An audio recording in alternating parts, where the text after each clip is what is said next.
Welcome back to Nifty 50 Photographers. Now, maybe you've set yourself a budget, it's coming up Christmas, maybe you've asked for it as a present, but you want your first serious camera. Where do you start for a beginner's camera? Well, when I started making this video, I started researching what was available.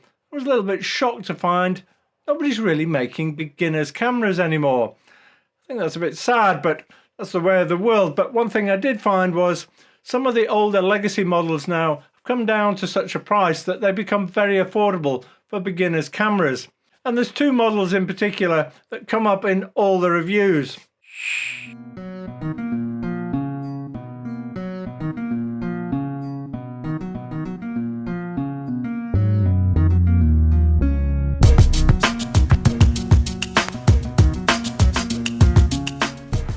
What are they? They're the Panasonic GX80, or if you're in the US, the model number is GX85. The other one is the Sony A6000. Now, which one would you go for? Well, probably depends a little bit on your style of photography. There's very little to choose between them, and both would get you started. But for me, there was one clear winner, and that was the Panasonic. So let me explain why. So the Panasonic GX80 has been around since 2016, and the great thing about it is it shoots 4K video. It's got a 16 megapixel sensor. Now don't get too hung up on that low number. It still shoots great stills, and the nice thing about it is actually you can extract stills from the video. So even though it only shoots at 8 frames a second, and frankly that's pretty fast anyway, if you did need a particular still, you could shoot in video and pull it out of the video as a JPEG. So that's a great feature to have.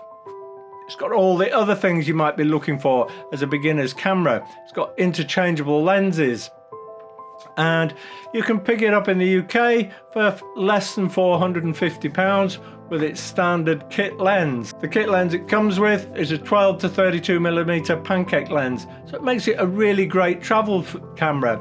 That's how probably a lot of us got started with photography. We like to record what we see on our holidays. Now, if you've got a bit more money to spend, you can buy it with two lenses. Usually the second one gives you a bigger range, something like 45 to 150, and that might cost you another £100 or so. But then you've got everything to get you started, really get into your photography. And if you're into video, the Panasonic is an absolute obvious choice because of its capability to shoot 4K.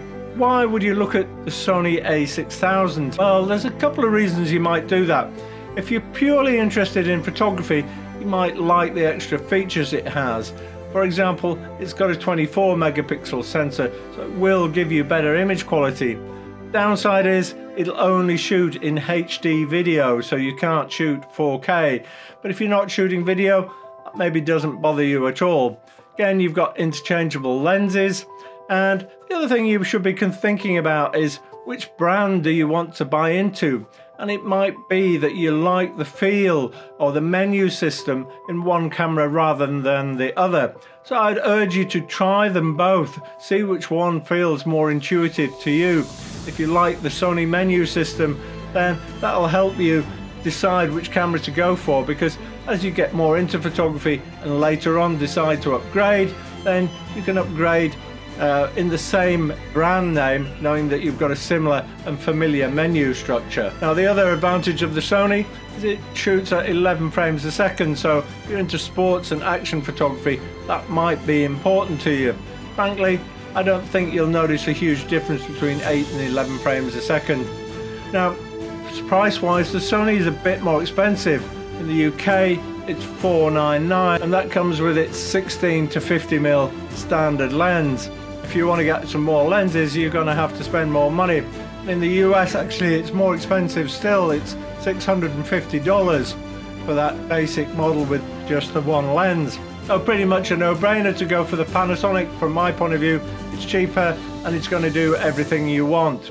Now, if you want to know more about choosing a beginner's camera, I'll put a link to my video here on which camera system I would recommend you go for.